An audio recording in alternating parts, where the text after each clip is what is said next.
Udara sore itu dingin, menusuk hingga ke tulang, sama seperti kesendirian yang sudah 3 tahun memelukku erat. Aku, Kania, membalutkan syal rajut coklat di leher, mencoba menghalau embusan angin yang masuk dari jendela dapur kontrakan sederhanaku. Di sampingku, Dito, putra sematawayangku yang berusia 7 tahun, sibuk dengan buku gambarnya. Garis-garis crayon warna-warni menari di atas kertas, membentuk rumah impian dengan halaman luas dan ayunan kayu. Senyum tipis mengembang di bibirku melihat fokusnya. Sebuah senyum yang terpaksa, karena jauh di lubuk hati, ada riak gelisah yang tak pernah benar-benar padam. Kehidupan setelah perceraianku dengan Arjuna, mantan suamiku, adalah perjuangan tanpa henti. Setiap pagi adalah alarm yang berdering bukan hanya untuk membangunkan kami, tetapi juga untuk mengingatkan bahwa aku harus kuat. Kuat untuk diriku sendiri, tapi terutama kuat untuk Dito. Dia adalah duniaku, alasan napasku masih berembus di tengah badai kehidupan. Aku bekerja serabutan, mulai dari menerima pesanan kue, menjahit pakaian, hingga sesekali membantu di warung kelontong. Penghasilan tak seberapa, tapi cukup untuk mengisi perut dan membayar sewa. Kadang, aku merasa seperti memanjat tebing curam tanpa tali pengaman. Tapi setiap kali melihat mata polos Dito yang penuh harap, tanganku kembali meraih bebatuan terjal itu. Dito adalah anak yang luar biasa. Cerdas, periang, dan penuh kasih sayang. Dia mengerti bahwa ibunya harus bekerja keras. Tidak pernah sekalipun dia mengeluh. Bahkan ketika teman-temannya bercerita tentang mainan baru atau liburan mewah. Dia hanya akan tersenyum dan memelukku erat, seolah ingin mengatakan, "Tak apa, Bu. Ada Dito."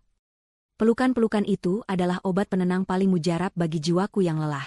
Setiap akhir pekan, Dito akan menginap di rumah Arjuna, ayahnya.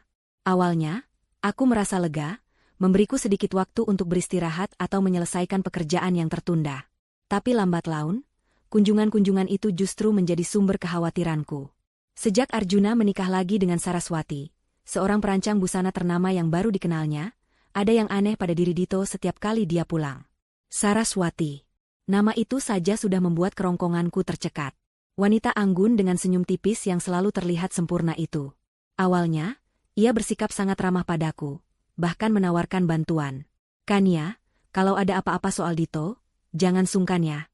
Kita kan sama-sama ingin yang terbaik untuk dia," katanya suatu kali, dengan nada manis yang kini kurasa seperti racun yang dibalut madu. Arjuna, seperti biasa, tampak bangga dengan istrinya yang berkelas itu. Namun, di balik fasad manisnya, Saraswati punya sisi lain. Dito mulai menunjukkan perubahan kecil. Ia jadi lebih pendiam, sering melamun, dan beberapa kali menolak untuk menginap di rumah ayahnya. Setiap kali kutanya, Dito selalu menjawab, "Nggak apa-apa, Bu. Dito capek saja." Tapi aku tahu, ada yang disembunyikannya. Naluri seorang ibu adalah radar yang paling peka. Beberapa kali, Dito pulang dengan cerita samar. "Bu, Tante Saraswati bilang Dito makannya kotor." Atau, "Tante Saraswati bilang baju Dito jelek, kayak gembel." Aku mencoba menenangkan Dito, mengatakan bahwa itu tidak benar, bahwa dia adalah anak yang hebat. Tapi hatiku perih. Kata-kata itu, sekecil apapun, adalah duri yang menancap di jiwa anak sekecil Dito. Aku pernah mencoba bicara dengan Arjuna, tapi ia selalu membela Saraswati. "Kamu terlalu sensitif, Kania. Saraswati itu sibuk. Wajar kalau kadang kurang sabar. Dito kan anak laki-laki, harus diajari disiplin." Arjuna bahkan menuduhku memprovokasi Dito agar membenci Saraswati. Aku merasa seperti bicara dengan tembok.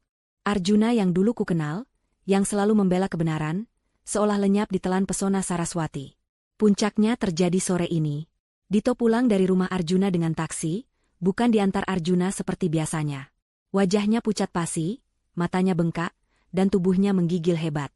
Ketika aku mendekat, sentuhanku menemukan dahi Dito panas membara. "Dito, ada apa sayang? Kenapa kamu demam?" tanyaku panik, memeluk tubuh mungilnya yang bergetar.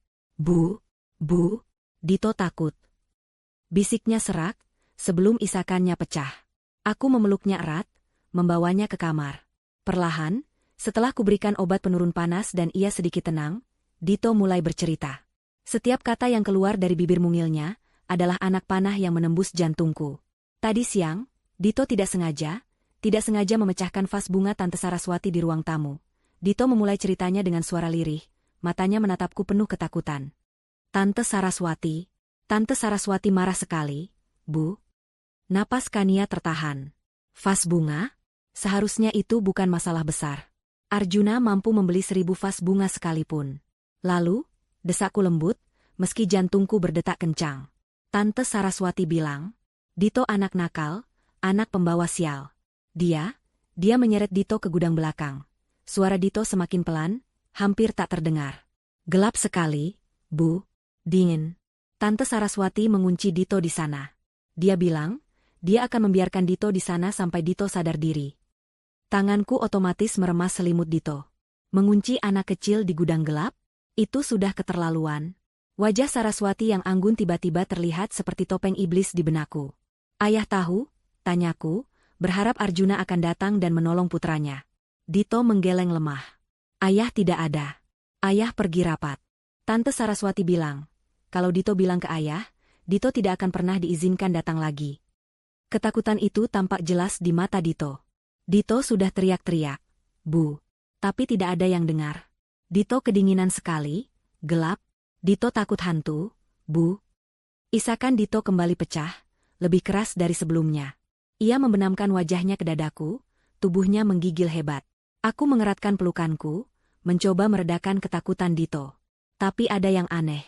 Ketika ku menariknya sedikit agar bisa melihat wajahnya lebih jelas, mataku menangkap sesuatu.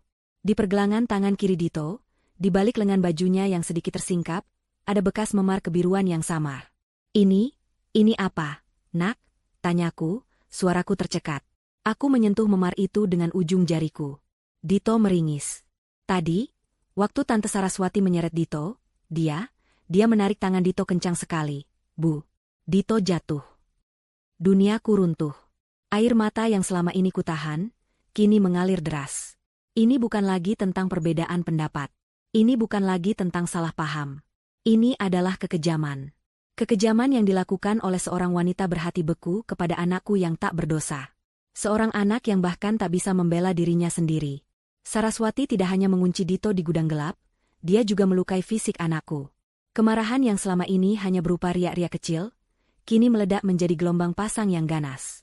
Nafas Kania memburu. Ada rasa panas yang menjalari seluruh tubuhnya, bukan karena marah, tapi karena amarah yang membakar.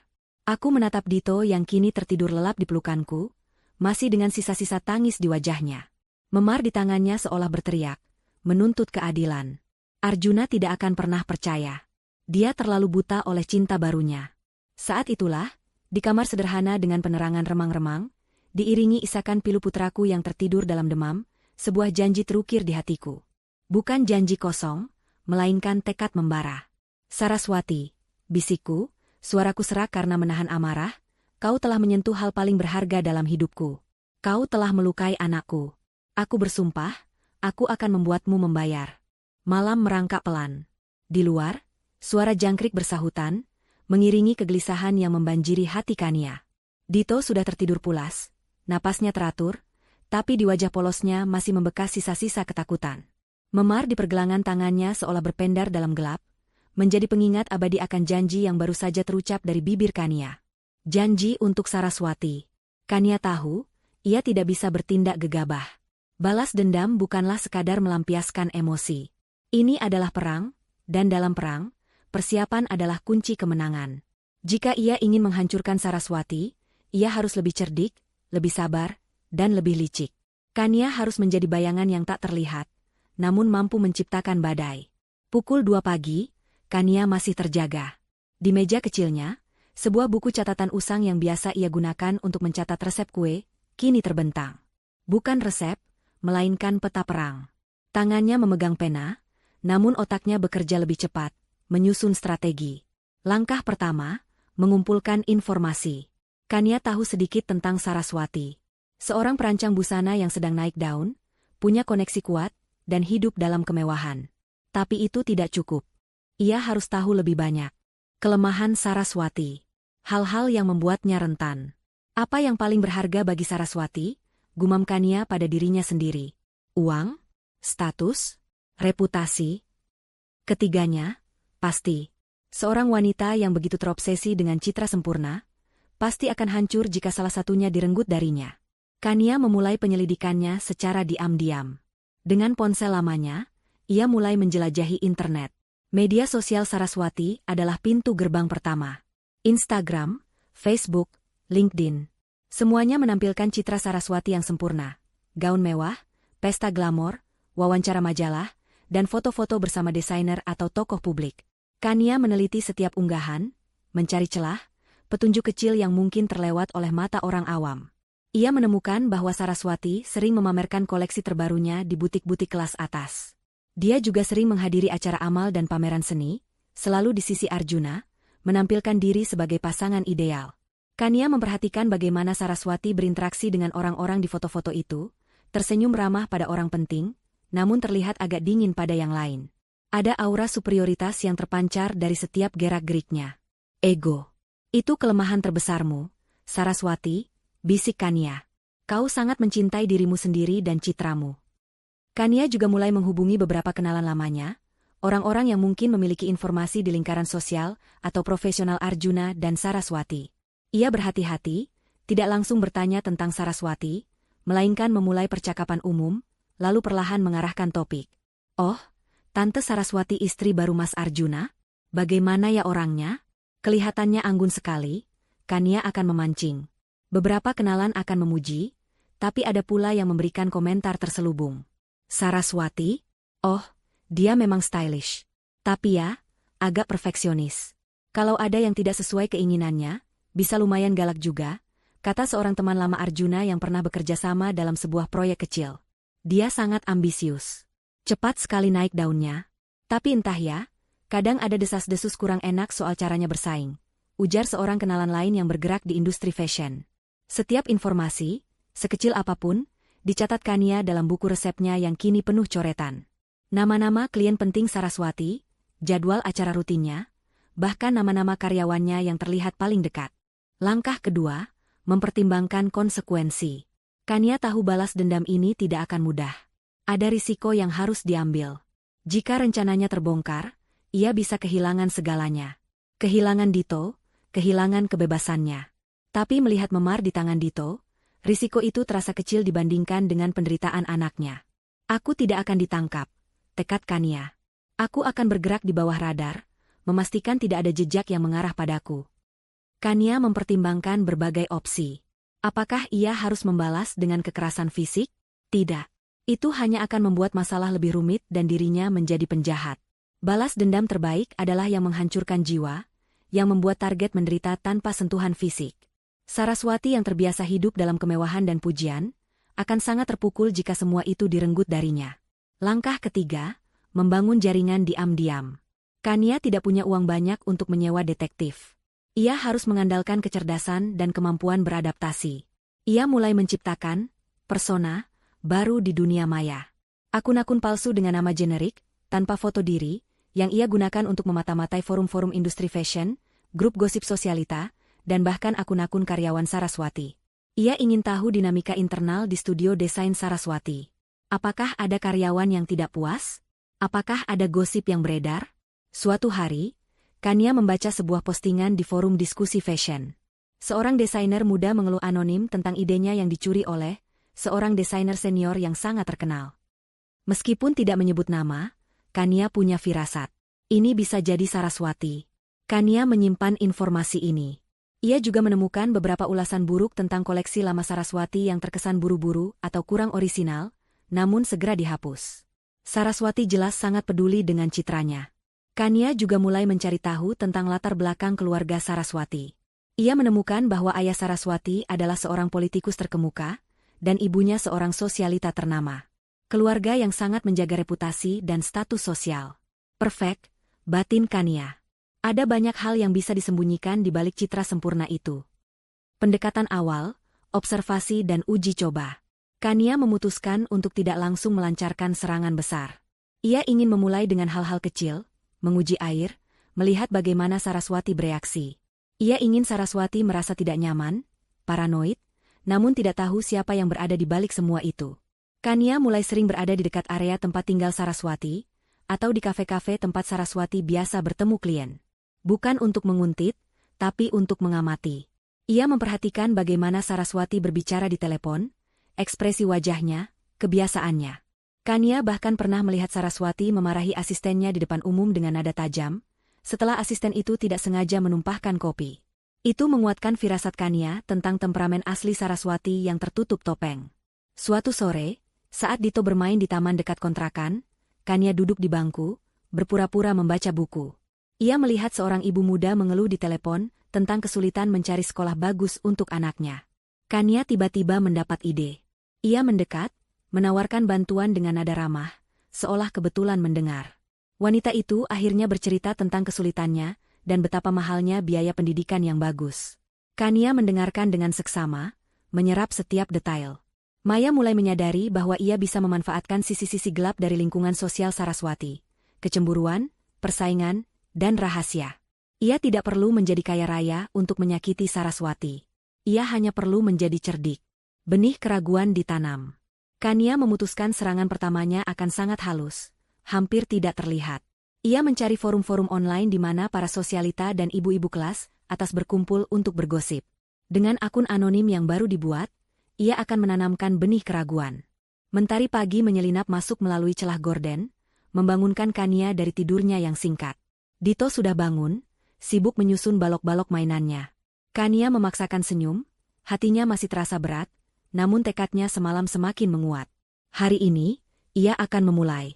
Kania memulai aksinya dengan sesuatu yang tampak tidak berbahaya, tetapi memiliki potensi merusak yang besar di dunia Saraswati. Gosip. Bukan gosip murahan yang mudah ditepis, melainkan gosip yang cerdas, yang menanamkan benih keraguan dan kecurigaan. Ia ingat percakapannya dengan teman lama Arjuna, yang menyebut Saraswati, perfeksionis dan agak galak. Kania juga teringat keluhan desainer muda di forum online tentang ide yang dicuri. Ini adalah 2 titik lemah yang bisa ia manfaatkan. Dengan hati-hati, Kania masuk ke sebuah grup chat ibu-ibu sosialita yang ia temukan di media sosial. Akunnya bernama Melati Putih, tanpa foto profil, terlihat polos dan baru. Ia menunggu momen yang tepat. Ketika seseorang mengunggah foto gaun terbaru Saraswati di sebuah acara amal, pujian membanjiri grup itu. Ya ampun, gaunnya Saraswati selalu memukau ya. Desainnya orisinal banget, elegan. Kania mengetik perlahan, memastikan setiap kata diperhitungkan. Melati Putih, iya ya, memang cantik. Tapi aku kok merasa pernah lihat desain mirip begini ya? Di salah satu majalah lama, kalau tidak salah, karya desainer muda yang belum terlalu dikenal. Mungkin cuma kebetulan saja mirip. Hehe. Kania tidak menuduh. Ia hanya melontarkan pertanyaan polos yang menaburkan keraguan. Beberapa ibu-ibu menanggapinya dengan santai, namanya juga tren, pasti ada mirip-miripnya. Tapi ada beberapa yang merespons dengan emoji berpikir, atau bertanya, majalah apa itu, Mbak Melati? Penasaran deh. Kania tersenyum tipis. Misinya berhasil. Benih keraguan sudah ditanam. Orang-orang mungkin tidak langsung percaya, tetapi bibit kecurigaan itu akan tumbuh di pikiran mereka, terutama bagi mereka yang memang tidak terlalu menyukai Saraswati. Serangan berikutnya lebih terarah pada pekerjaan Saraswati. Kania tahu dari penelusuran media sosial, bahwa Saraswati sangat aktif di pameran dan peragaan busana. Ia menemukan jadwal pameran besar yang akan diikuti Saraswati bulan depan. Kania mengingat lagi ulasan buruk yang pernah dihapus tentang koleksi yang terkesan buru-buru. Ia menduga Saraswati mungkin memiliki kebiasaan menunda atau kurang teliti dalam produksi. Dengan identitas anonim lainnya, Kania mulai menghubungi beberapa supplier bahan kain dan aksesoris yang tercantum di profil LinkedIn beberapa desainer fashion. Ia berpura-pura menjadi asisten desainer dan menanyakan tentang ketersediaan bahan tertentu yang mahal dan langka, yang kebetulan sering digunakan Saraswati dalam desainnya. Maaf, Mbak. Stoknya sedang kosong dan tidak akan ada lagi dalam waktu dekat. Ada masalah di pabriknya, kata salah satu supplier. Kania mendapat informasi berharga. Ia kemudian menggunakan akun email anonim untuk mengirimkan email ke beberapa majalah fashion daring dan blog mode, yang selalu meliput karya Saraswati. Email ini tidak langsung menyerang reputasi Saraswati, tetapi menciptakan kesan bahwa ia memiliki masalah di balik layar. Para jurnalis mode, yang selalu haus akan berita eksklusif, pasti akan mulai melakukan penyelidikan kecil-kecilan mereka sendiri. Bahkan jika informasi itu belum sepenuhnya benar, benih keraguan dan bisik-bisik akan mulai menyebar di kalangan industri. Tidak berhenti di situ, Kania juga mengganggu kehidupan pribadi Saraswati, secara halus. Ia menggunakan sebuah aplikasi untuk mendapatkan nomor telepon umum dari beberapa layanan pesan antar makanan dan jasa kebersihan. Kemudian, Ia memesan layanan-layanan tersebut untuk dikirimkan ke alamat rumah Saraswati. Pesan antar pizza ke alamat Jalan Anggrek nomor 17, atas nama Saraswati, pembayaran di tempat ya. Tolong yang super pedas, dan jangan lupa sausnya yang banyak, kata Kania di telepon, menirukan suara serak. Pesan jasa kebersihan untuk hari Rabu pagi, atas nama Saraswati. Tolong bersihkan bagian gudang belakang, katanya kotor sekali, ujarnya lagi kepada layanan kebersihan.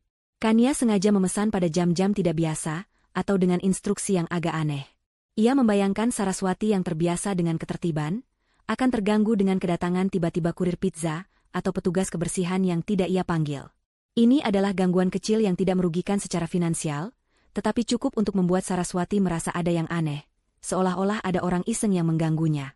Beberapa hari kemudian, Kania mendengar dari seorang kenalan bahwa Saraswati sempat mengeluh di acara sosial. Dia bilang, "Aku ini kenapa ya akhir-akhir ini? Ada saja kejadian aneh.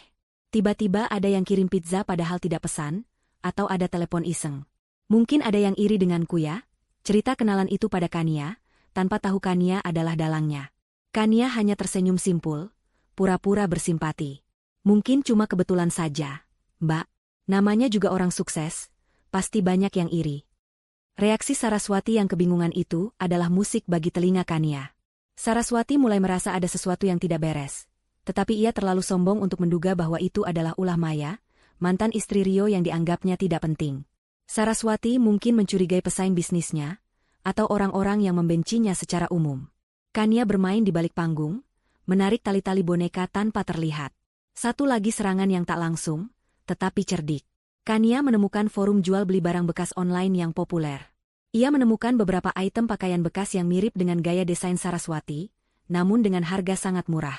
Kania lalu membuat postingan anonim di beberapa grup media sosial dan forum fashion. Judul, "Wow, desainer ternama, buang koleksi lama."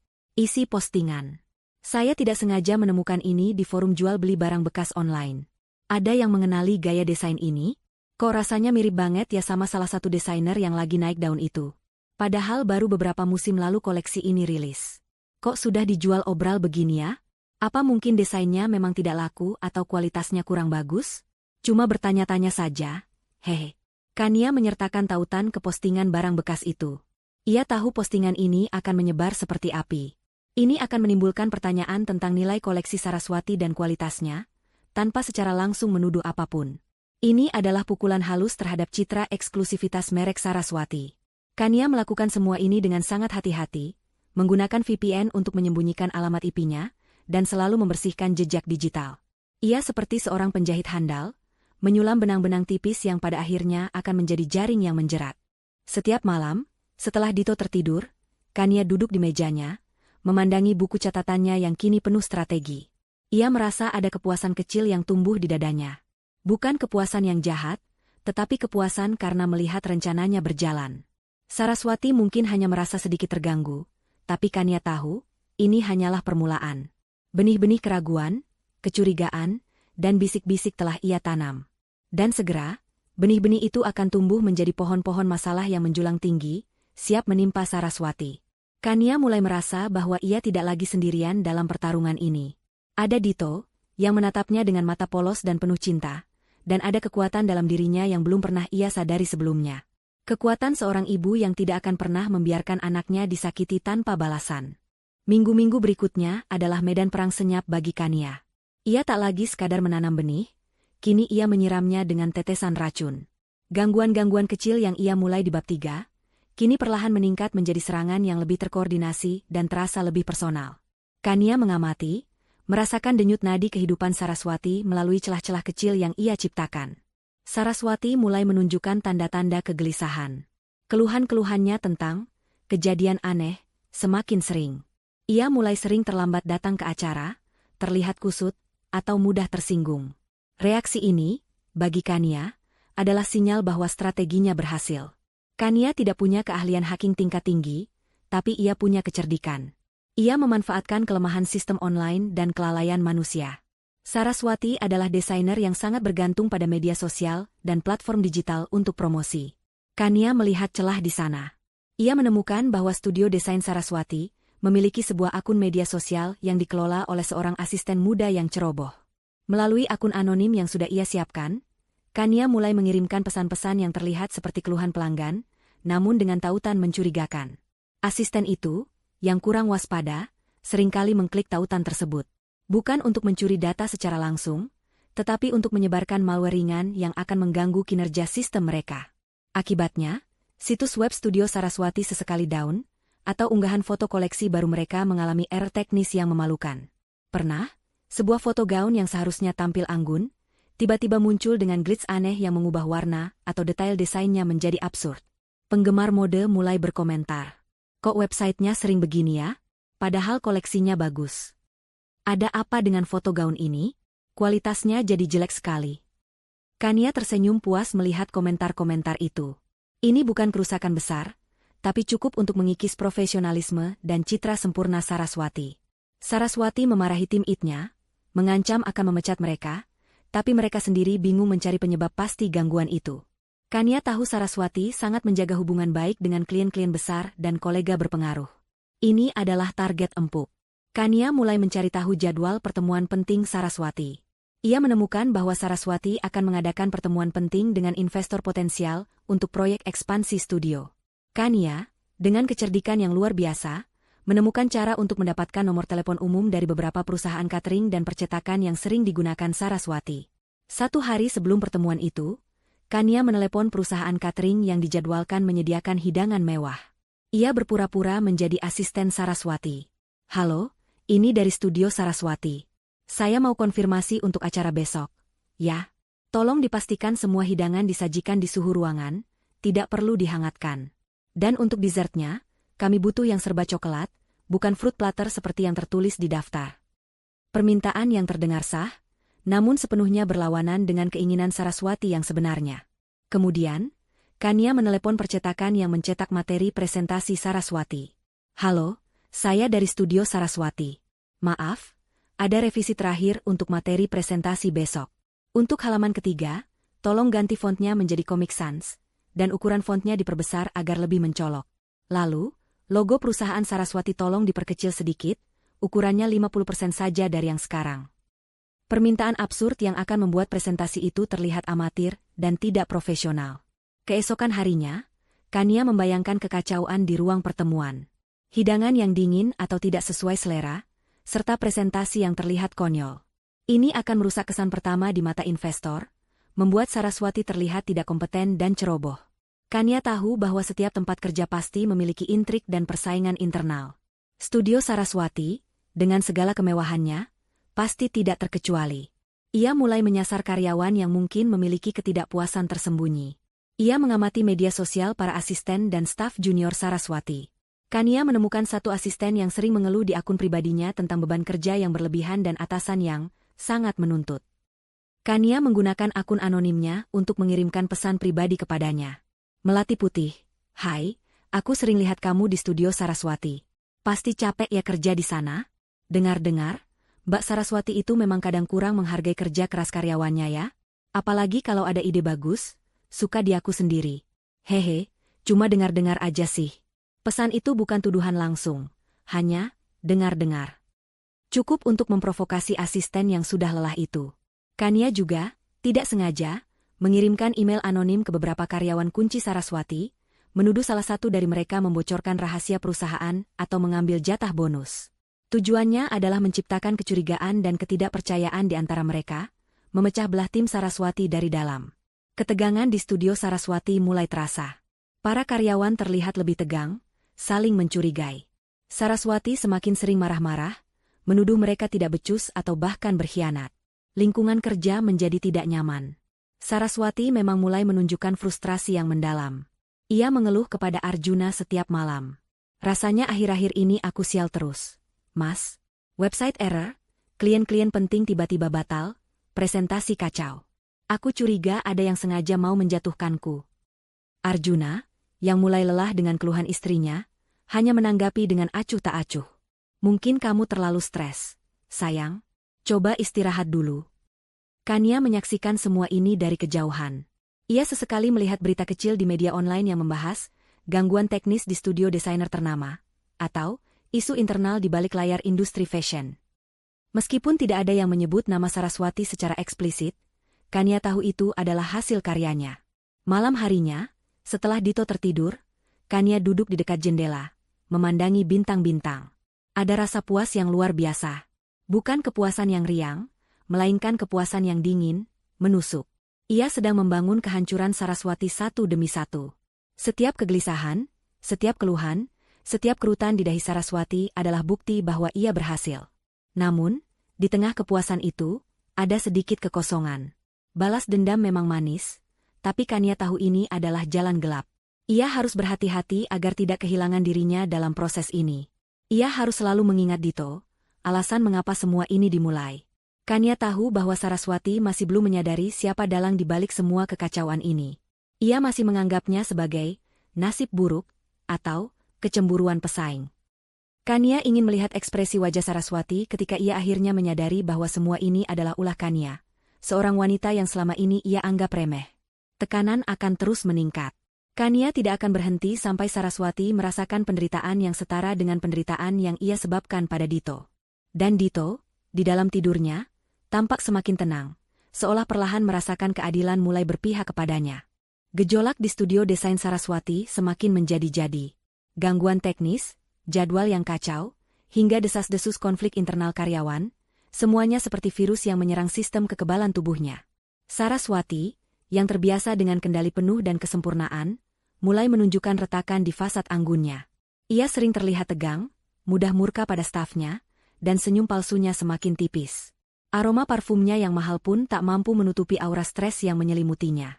Kania, di sisi lain, merasa denyutan adrenalin mengalir dalam nadinya. Ia melacak setiap reaksi Saraswati, mengamati melalui celah-celah informasi yang ia tanam. Setiap kerutan di dahi Saraswati adalah kemenangan kecil bagi Kania. Namun, Kania tahu, ini belum cukup. Belum ada konfrontasi langsung. Saraswati masih terlalu sibuk menyalahkan nasib buruk atau pihak lain. Saatnya Kania melangkah maju, sedikit dari bayang-bayang, untuk berhadapan langsung dengannya. Bukan dengan pertengkaran terbuka, melainkan dengan permainan psikologis yang halus, agar Saraswati merasakan kehadiran musuh yang tak terlihat. Kesempatan itu datang dalam bentuk sebuah undangan. Dito akan menampilkan pertunjukan tari sederhana di sekolahnya, sebuah acara kecil yang biasanya dihadiri orang tua. Kania tahu Arjuna akan datang, dan tentu saja, Saraswati akan mendampinginya. Ini adalah panggung yang sempurna bagi Kania untuk melancarkan serangan psikologis pertamanya. Pada hari H, Kania mengenakan gaun sederhana berwarna pastel, rambutnya diikat rapi. Ia tampak tenang, bahkan lebih dari biasanya. Ia tiba di aula sekolah lebih awal, menemukan tempat duduk di barisan tengah, tidak terlalu mencolok, namun cukup strategis. Tak lama kemudian, Arjuna datang, menggandeng tangan Saraswati yang mengenakan gaun koktail mewah dan rambut tertata sempurna. Arjuna terlihat bangga, sementara Saraswati mengulas senyum tipis, menyapa beberapa orang tua lain dengan ramah, seolah tak ada beban sama sekali di pundaknya. Mata Kania menatap lurus ke arah mereka. Ada percikan amarah di balik ketenangannya. Wanita itu, yang kini berpose sempurna di samping mantan suaminya, telah mengunci Dito di gudang gelap. Ingatan akan memar di tangan putranya kembali menghantam Kania, mengikis habis sisa-sisa keraguannya. Ketika acara dimulai, dan Dito menari dengan polos di atas panggung, Kania merasakan kebanggaan yang meluap. Dito tampak ceria, tak ada jejak ketakutan di matanya. Ini memberinya kekuatan. Setelah pertunjukan usai, aula menjadi riuh. Orang tua berkerumun, memberi selamat pada anak-anak mereka. Kania mendekati Dito, memeluknya erat, mencium keningnya. Pandangan Kania kemudian beralih ke Arjuna dan Saraswati, yang juga sedang memberi selamat kepada Dito. Bagus sekali, nak, kata Arjuna, mengusap kepala Dito. Saraswati tersenyum, senyum profesional yang tak mencapai matanya. Iya, Dito hebat. Tarianmu bagus. Kania melangkah mendekat, bibirnya tersenyum tipis. Dito memang selalu hebat, bahkan dalam keadaan paling sulit sekalipun. Ucap Kania, suaranya tenang, namun mengandung nada yang hanya bisa dipahami oleh Saraswati. Kania menatap lurus ke mata Saraswati, senyumnya tidak goyah. Saraswati sedikit terkejut mendengar nada bicara Kania. Matanya menyipit, mencari makna tersembunyi. Maksudmu, Kania? Tanyanya, suaranya sedikit kaku. Oh, tidak ada apa-apa, Tante Saraswati, jawab Kania, masih dengan senyumnya. Hanya saja, Dito itu anak yang sangat tangguh.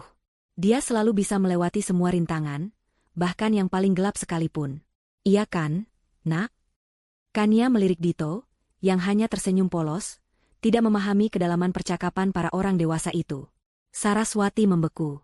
Matanya membelalak sedikit. Paling gelap? Kata-kata itu menari-nari di kepalanya. Apakah Kania tahu tentang gudang itu? Tidak mungkin. Tapi, tatapan mata Kania yang tenang namun dingin itu, seolah menembus topengnya. Arjuna, yang tidak memahami ketegangan di antara kedua wanita itu, hanya tertawa. Iya, Dito memang tangguh. Anak ayah. Kania mengabaikan Arjuna. Matanya tetap terpaku pada Saraswati. Saya harap Tante Saraswati juga sekuat Dito, ya. Karena terkadang, hidup ini bisa memberikan kejutan-kejutan yang tidak menyenangkan. Terutama bagi mereka yang tidak menduga. Kania menekankan kata, kejutan, dan tidak menduga, dengan nada halus yang membuat bulu kuduk Saraswati meremang. Selena, atau kini Saraswati, mencoba kembali menguasai dirinya. Ia memaksakan senyum lebar. Oh, Kania, kau ini bicara apa? Tentu saja. Hidup ini penuh tantangan. Tapi saya selalu siap menghadapinya. Ia berusaha terdengar percaya diri, namun ada getaran samar di suaranya. Baguslah kalau begitu, sahut Kania, menarik Dito sedikit lebih dekat. Karena saya dengar, beberapa waktu terakhir ini, studio Tante Saraswati sering mengalami gangguan, ya? Situs webnya down, ada desas-desus material impor yang bermasalah. Saya harap itu tidak akan mengganggu proyek besar Tante. Loh? Senyum Saraswati memudar. Wajahnya menegang. Kania tahu informasi tentang masalah studio itu bersifat internal. Bagaimana Kania bisa tahu? Itu masalah teknis biasa saja, Kania. Hanya desas-desus yang dibesar-besarkan. Jawab Saraswati, matanya mulai menatap Kania dengan campuran curiga dan permusuhan yang lebih jelas. Oh ya? Saya kira lebih dari itu, Kania mengangkat bahu ringan. Saya dengar, ada juga isu tentang plagiarisme desain. Atau karyawan yang tidak betah karena merasa idenya dicuri? Tapi itu kan hanya gosip ya, Tante Saraswati. Siapa tahu hanya ulah pesaing yang iri. Kania berkata dengan nada paling polos yang bisa ia tampilkan, seolah ia hanya sekadar membicarakan kabar angin. Saraswati terdiam. Wajahnya memerah padam. Plagiarisme? Karyawan? Bagaimana wanita di depannya ini bisa tahu detail-detail yang sangat rahasia itu? Arjuna, yang akhirnya menyadari ada yang tidak beres, menatap istrinya dan mantan istrinya secara bergantian. Kania, Saraswati, ada apa ini? Tanya Arjuna, suaranya mengandung sedikit ketidaksabaran. Tidak ada apa-apa, Mas Arjuna, jawab Kania dengan senyum ramah yang terlihat tulus. Hanya obrolan santai antara sesama ibu yang peduli masa depan anak. Saya hanya berharap Tante Saraswati bisa mengurus hal-hal kecil di sekitarnya dengan lebih baik. Karena kadang, masalah besar berawal dari hal kecil yang disepelekan. Kania menatap Saraswati sekali lagi, matanya memancarkan peringatan. Kemudian, ia berbalik, menggandeng tangan Dito, dan melangkah pergi, meninggalkan Saraswati terdiam, membeku di tempatnya. Saraswati berdiri di sana, menatap punggung Kania yang menjauh. Napasnya memburu. Dingin. Wanita itu, Kania, kata-katanya menusuk langsung ke titik-titik rentannya. Ini bukan lagi kebetulan. Ini bukan lagi nasib buruk. Kania tahu. Kania pasti tahu sesuatu. Atau, yang lebih menakutkan, Kania adalah dalangnya. Ada apa, Saraswati? Kenapa wajahmu tegang begitu? Tanya Arjuna, khawatir melihat perubahan ekspresi istrinya. Saraswati tidak menjawab. Pikirannya kalut. Ia mencoba mengingat setiap detail percakapannya dengan Kania. Setiap kata yang diucapkan Kania terdengar seperti ancaman terselubung. Paling gelap, kejutan yang tidak menyenangkan, masalah teknis, plagiarisme, ide dicuri. Kania mengucapkan semua itu dengan tenang, tanpa emosi, namun dengan sorot mata yang penuh arti. Saraswati merasa seperti sedang diintai, diteror secara psikologis. Sepanjang perjalanan pulang, Saraswati terus terdiam. Arjuna mencoba mengajaknya bicara, tapi ia hanya menggelengkan kepala. Di benaknya, wajah Kania, dengan senyum tipis dan tatapan dingin itu, terus menghantui. Ia telah meremehkan Kania. Konfrontasi di sekolah Dito telah meninggalkan Saraswati dalam kegelisahan yang mendalam. Kata-kata Kania, yang diucapkan dengan senyum tenang namun menusuk, berputar-putar di kepalanya seperti racun yang menyebar perlahan. Paling gelap, kejutan yang tidak menyenangkan, plagiarisme, ide dicuri. Bagaimana wanita itu, Kania yang pendiam, bisa mengetahui begitu banyak detail tentang masalahnya? Kecurigaan yang samar kini berubah menjadi keyakinan. Kania adalah dalangnya. Saraswati mencoba mendinginkan kepalanya. Ia meyakinkan dirinya bahwa Kania hanya menembak secara acak, mungkin mendengar desas-desus dari orang lain. Tapi hati kecilnya tak bisa dibohongi. Ada aura ancaman yang kuat dari Kania, sesuatu yang tidak pernah ia duga dari mantan istri Arjuna yang selalu tampak lemah dan tak berdaya itu. Ini tidak mungkin kebetulan. Gumam Saraswati suatu malam, di depan cermin kamar mewahnya. Wajahnya terlihat lelah, kantung mata menghitam. Tidurnya tak lagi nyenyak sejak gangguan-gangguan itu dimulai. Dia tahu sesuatu. Dia pasti tahu. Ia mulai mencurigai setiap orang. Asistennya, rekan bisnisnya, bahkan teman-teman sosialitanya. Namun, setiap kali ia mencoba mencari bukti, jejak itu selalu kabur. Kania terlalu licik. Ini membuat Saraswati semakin frustrasi. Puncaknya terjadi ketika Saraswati menerima sebuah paket kecil di kantornya. Tidak ada nama pengirim, hanya sebuah amplop putih polos. Di dalamnya, ada sebuah kartu pos bergambar gudang gelap yang suram. Di baliknya, tulisan tangan rapi yang dikenal Saraswati sebagai tulisan Kania, terukir jelas. Dito tidak suka gelap. Ia juga tidak suka sendirian di tempat yang sempit dan dingin. Beberapa hal, sekali dilakukan, tidak bisa ditarik kembali. Seperti memar itu. Napas Saraswati tercekat. Jantungnya berdebar kencang. Gudang gelap, memar itu. Hanya dia dan Dito yang tahu persis apa yang terjadi hari itu. Rio pun tidak. Keringat dingin membasahi pelipis Saraswati. Kania tahu. Ini bukan lagi tebakan atau kebetulan. Ini adalah pengakuan. Kania adalah pelakunya. Kemarahan dan ketakutan bercampur aduk dalam dirinya. Saraswati meremas kartu pos itu hingga remuk. Ia merasa seperti dijebak dalam sebuah permainan di mana ia tidak tahu aturan mainnya. Permainan yang diatur oleh Kania, wanita yang selama ini ia remehkan. Dengan tangan gemetar, Saraswati meraih ponselnya dan menelepon Arjuna. "Mas, aku harus bicara. Penting sekali. Ini soal Kania." Arjuna, yang sedang di kantor, terdengar lelah. "Ada apa lagi, Saraswati? Kania lagi? Bukannya sudah kubilang, kamu terlalu berlebihan." "Tidak, Mas. Ini serius. Dia mengancamku. Dia yang melakukan semua ini. Gangguan di kantorku, semua gosip itu dia dalangnya." Saraswati berteriak. Suaranya putus asa. "Apa buktinya? Sayang, jangan menuduh tanpa dasar. Kania itu mana mungkin punya waktu untuk hal-hal seperti itu. Dia kan sibuk mengurus Dito dan bekerja serabutan," kata Arjuna, terdengar tidak percaya. "Bukti? Buktinya aku tahu. Dia mengirimkan sesuatu yang hanya kita berdua yang tahu." Saraswati ingin mengatakan tentang gudang itu, tapi lidahnya keluh. Ia tidak ingin Arjuna tahu tentang perbuatannya pada Dito. Itu akan menghancurkan segalanya. "Pokoknya, Mas harus percaya padaku. Aku takut, Mas." Arjuna mendesah. Baiklah. Nanti malam kita bicara. Tapi tolong, jangan terlalu drama." Saraswati merasa semakin sendirian. Bahkan suaminya sendiri tidak mempercayainya. Ini adalah bagian dari rencana Kania, Saraswati yakin itu. Kania pasti ingin membuatnya terisolasi. Kania, yang tentu saja tidak melewatkan setiap detail, mengantisipasi reaksi Saraswati. Ia tahu Saraswati akan mencoba melawannya. Tapi Kania sudah selangkah lebih maju. Saraswati memang mencoba membalas. Ia menggunakan koneksinya untuk mencoba mencari informasi tentang Kania. Ia meminta beberapa teman sosialita untuk mengawasi Kania, mencoba mencari celah, mungkin Kania punya simpanan rahasia atau masalah finansial yang bisa dieksploitasi. Namun, Kania hidup sederhana. Tidak ada yang bisa ditemukan. Justru, teman-teman sosialita itu melaporkan betapa Kania terlihat sangat tenang dan fokus pada Dito. "Dia itu kayaknya nggak punya musuh, Saraswati. Ramah sekali," kata salah satu teman. Laporan ini semakin membuat Saraswati frustrasi. Saraswati juga mencoba melakukan hal yang sama seperti Kania, menyebarkan gosip tentang Kania. Dengar-dengar Kania itu dulu selingkuh ya dari Arjuna, atau Kania itu pemalas, makanya hidupnya susah. Namun, gosip itu tidak laku.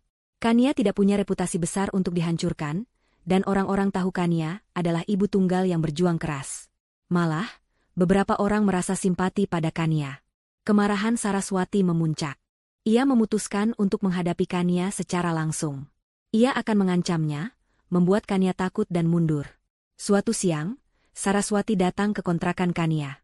Pintu Kania setengah terbuka, dan Saraswati bisa melihat Kania sedang sibuk menjahit di ruang tamu yang sederhana. Saraswati masuk tanpa mengetuk. "Jadi, ini semua ulahmu, Kania?" Suaranya rendah, penuh amarah. Kania mengangkat kepalanya, menatap Saraswati dengan tenang. Senyum tipis mengembang di bibirnya. "Oh, Tante Saraswati. Silakan duduk. Ada apa ya?" Kania bersikap seolah tidak terjadi apa-apa. "Jangan pura-pura bodoh. Kau yang mengirimkan kartu pos ini, kan?" Saraswati membanting remahan kartu pos itu ke meja. "Kau mengancamku. Kau pikir aku takut?" Kania mengambil remahan kartu pos itu, menyatukannya dengan ujung jarinya. "Oh, ini? Itu hanya sebuah pengingat, Tante Saraswati. Sebuah pengingat akan hal-hal yang pernah terjadi. Bukankah semua orang perlu diingatkan sesekali?" Suara Kania lembut, namun setiap kata terasa seperti tamparan. "Kau keterlaluan. Aku akan melaporkanmu ke polisi. Aku akan membuatmu kehilangan Dito. Aku punya uang dan koneksi, kau tidak akan bisa melawanku." Saraswati mulai mengancam, suaranya meninggi. Kania tertawa kecil, tawa yang terdengar sangat dingin dan menakutkan bagi Saraswati. "Melapor? Melapor apa, Tante Saraswati? Melapor bahwa website Anda error? Atau bahwa presentasi Anda kacau? Atau bahwa ada orang iseng yang memesan pizza atas nama Anda? Itu tidak ada hubungannya denganku. Buktikan saja." Kania mengangkat bahu. "Lagi pula, kalau Tante Saraswati melapor ke polisi, saya juga bisa melaporkan Anda. Melaporkan perlakuan Anda terhadap Dito. Mengunci anak kecil di gudang gelap, dan melukainya." Kania menunjuk pergelangan tangannya, mengacu pada memar Dito. Wajah Saraswati memucat. Matanya melebar. Kania tidak hanya tahu, dia punya rencana. Kau tidak punya bukti." Saraswati mencoba membantah, suaranya bergetar. "Oh, benarkah? Tante Saraswati ingat rekaman CCTV di koridor rumah Tante? Atau mungkin Tante lupa kalau Dito punya kebiasaan merekam suaranya sendiri saat bermain? Dan itu bisa jadi bukti betapa ketakutannya dia di gudang itu." Kania menyeringai tipis. Ini adalah kebohongan yang cerdik. Sebuah bluff yang Kania harap akan membuat Saraswati panik. Ia tahu Dito tidak punya kebiasaan merekam suara, tetapi Saraswati tidak tahu itu. Saraswati terdiam.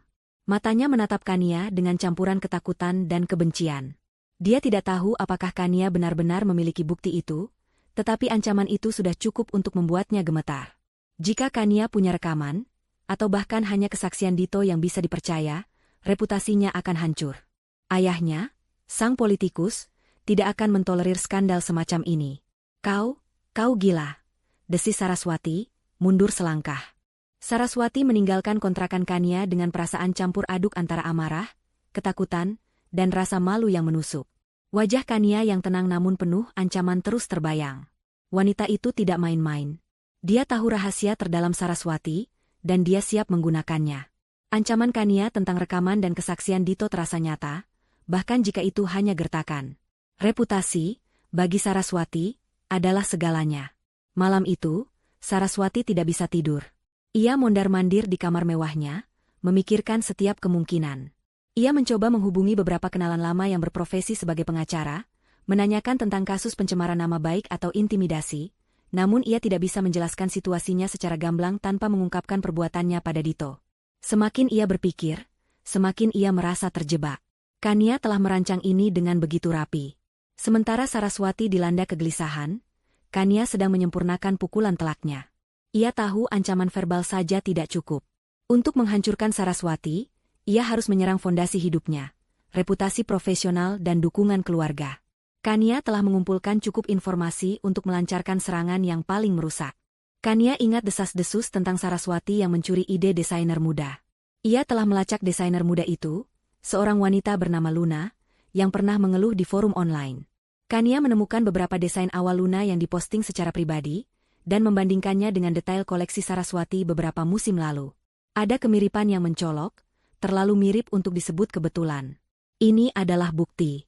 Kania kemudian menyusun sebuah laporan investigasi anonim. Ia mengemasnya dalam format yang profesional, lengkap dengan perbandingan visual antara sketsa Luna dan produk jadi Saraswati, serta tangkapan layar keluhan Luna di forum. Ia juga menyertakan detail tentang glitch teknis di situs web studio Saraswati dan isu keterlambatan bahan, seolah-olah semua itu adalah bukti dari ketidakprofesionalan Saraswati yang lebih dalam. Laporan ini, ia kirimkan ke beberapa media fashion daring berpengaruh, blog-blog mode independen yang dikenal vokal, dan beberapa akun jurnalis investigasi yang ia temukan. Ia tahu media akan langsung melahap berita skandal semacam ini. Tak hanya itu, Kania juga menemukan informasi tentang proyek ekspansi studio Saraswati yang sangat ambisius. Proyek itu melibatkan pinjaman besar dari bank dan investasi dari beberapa pihak. Kania mendapatkan salinan proposal proyek yang bocor melalui jaringan rahasianya. Di dalam proposal itu, Kania menemukan beberapa angka yang dimanipulasi dan klaim yang dilebih-lebihkan. Sebuah kelemahan fatal. Dengan akun email anonim yang sama, Kania mengirimkan ringkasan hasil investigasinya ke beberapa investor dan direktur bank yang terkait dengan proyek tersebut. Lampiran email itu berisi laporan investigasi tentang plagiarisme dan analisis singkat tentang kejanggalan dalam proposal keuangan Saraswati. Kania tahu, ini adalah pukulan telak yang akan merusak reputasi Saraswati dan memicu masalah finansial yang serius. Dalam beberapa hari, badai itu datang. Sebuah artikel investigasi dirilis oleh salah satu blog mode terkemuka. Judulnya mencolok, di balik gemerlap desainer, nama Saraswati, tuduhan plagiarisme dan praktik bisnis meragukan. Artikel itu memuat perbandingan desain Luna dan Saraswati, dan mengutip keluhan anonim tentang lingkungan kerja di studio Saraswati. Skandal itu langsung menyebar di media sosial. Orang-orang mulai menyerbu akun Saraswati dengan komentar pedas dan tuduhan. Pada saat yang sama, para investor yang menerima email Kania mulai menarik diri dari proyek ekspansi Saraswati. Mereka meminta audit keuangan yang lebih ketat, menunda pencairan dana, dan bahkan ada yang terang-terangan menyatakan tidak lagi tertarik bekerja sama. Bank pun mulai membekukan jalur kredit, mencurigai adanya penipuan. Saraswati syok. Ia tidak pernah menyangka serangannya akan datang dari arah ini. Ia mencoba membantah semua tuduhan, mengeluarkan pernyataan pers yang menyangkal semuanya, namun media sudah terlanjur memihak korban, dan pengungkap kebenaran anonim. Reputasinya yang dibangun bertahun-tahun hancur dalam semalam. Yang lebih parah, skandal ini sampai ke telinga ayah Saraswati, seorang politikus yang sangat menjaga citranya. Ia murka. Reputasi keluarganya terancam gara-gara skandal putrinya. Apa-apaan ini, Saraswati? Berita apa ini? Bentak ayahnya di telepon. Kau sudah mencoreng nama baik keluarga. Aku tidak bisa membiarkan ini merusak karierku. Saraswati mencoba menjelaskan, mencoba mencari alasan, tapi ayahnya tidak mau mendengar. Ayahnya bahkan mengancam akan menarik semua dukungan finansial dan koneksi jika Saraswati tidak bisa membersihkan namanya segera. Di rumah, Arjuna mulai membaca berita-berita itu. Ia melihat foto-foto perbandingan desain, membaca tuduhan plagiarisme, dan melihat komentar-komentar negatif tentang istrinya. Rasa ragu mulai tumbuh di hatinya. Saraswati, yang selama ini selalu ia bela, kini terlihat seperti orang lain. Apa ini benar, Saraswati? Tanya Arjuna, menatap istrinya dengan tatapan yang belum pernah Saraswati lihat sebelumnya, tatapan penuh kekecewaan. Saraswati mencoba membela diri, tapi suaranya bergetar. Tidak, Mas. Ini fitnah. Aku dijebak. Pasti ada yang iri padaku. Namun, Arjuna mengingat kembali perkataan Kania di sekolah Dito. Tentang plagiarisme, tentang ide dicuri. Kata-kata itu kini seperti ramalan yang menjadi kenyataan. Keraguan Arjuna terhadap Saraswati semakin besar. Hubungan mereka, yang sudah tegang, kini diambang kehancuran. Saraswati mencapai titik terendah. Studio desainnya kehilangan klien, proyek ekspansinya mandek, ban memblokir dananya, dan yang paling menyakitkan, ayahnya mengancam akan mencabut dukungan. Dunia yang selama ini ia genggam erat, kini runtuh di tangannya. Ia mengurung diri di kamar, menangis histeris. Ponselnya terus berdering, panggilan dari media yang ingin wawancara, dari kolega yang membatalkan kerjasama, dari bankir yang menuntut penjelasan. Ia menatap cermin, melihat pantulan dirinya yang kacau. Rambut acak-acakan, mata sembab, wajah pucat. Bukan lagi Saraswati yang sempurna. Tidak, tidak mungkin. Ini semua tidak mungkin. Bisiknya berulang kali, tidak percaya bahwa semua ini nyata. Ia mulai merasa paranoid. Setiap bayangan adalah musuhnya, setiap suara adalah tuduhan. Di kontrakan sederhana Kania, suasana jauh berbeda. Dito sedang menggambar dengan ceria, sementara Kania menatap layar ponselnya. Artikel-artikel berita, komentar-komentar publik, tanggapan bankir, semua yang ia rencanakan, kini menjadi kenyataan. Ada kepuasan yang dingin, namun tak bisa dipungkiri. Kania telah melancarkan pukulan telak. Saraswati, sang perancang busana yang angkuh, kini terpuruk dalam kehancuran yang ia bangun sendiri. Namun, Kania tahu, pertempuran ini belum usai. Arjuna belum sepenuhnya memahami kebenaran. Dan Saraswati, meskipun hancur, mungkin masih memiliki sisa-sisa kekuatan untuk membalas, atau setidaknya, menyeret orang lain bersamanya. Kania bersiap untuk babak selanjutnya. Ia akan menyaksikan sendiri bagaimana Saraswati akan menghadapi kehancurannya, dan memastikan ia tidak bisa lagi menyakiti siapapun. Suara dering telepon rumah memecah keheningan kontrakan Kania yang biasanya tenang. Sebuah nomor tak dikenal muncul di layar ponsel Kania. Ia ragu sejenak, namun nalurinya mengatakan ini penting. Ia mengangkatnya. "Halo, Kania?" Suara di seberang sana terdengar tegang, familiar, namun penuh kepanikan. Itu suara Arjuna. Kania menahan napas. Ini adalah momen yang ia tunggu-tunggu. "Ya, Mas Arjuna." "Ada apa?"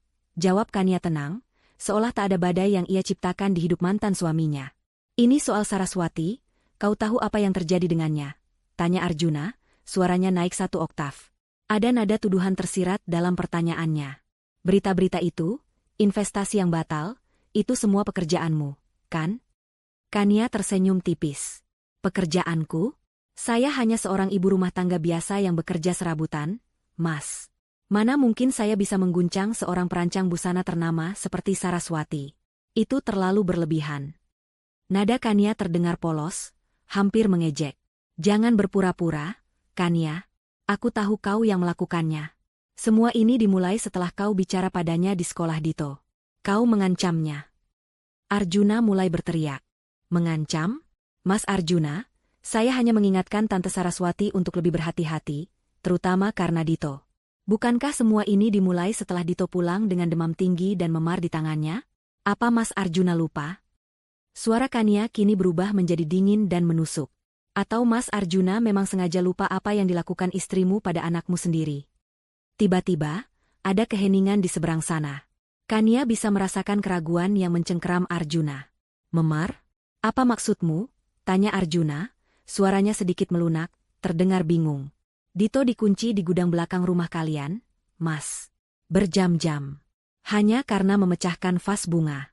Dia ketakutan, kedinginan, dan demam. Dia juga diseret hingga tangannya memar. Apa itu yang Mas Arjuna sebut? Disiplin, dari istrimu yang sempurna itu." Kania menumpahkan kata-kata itu seperti jarum-jarum tajam, menusuk hati nurani Arjuna. Ada desahan berat dari Arjuna. Aku tidak tahu soal itu.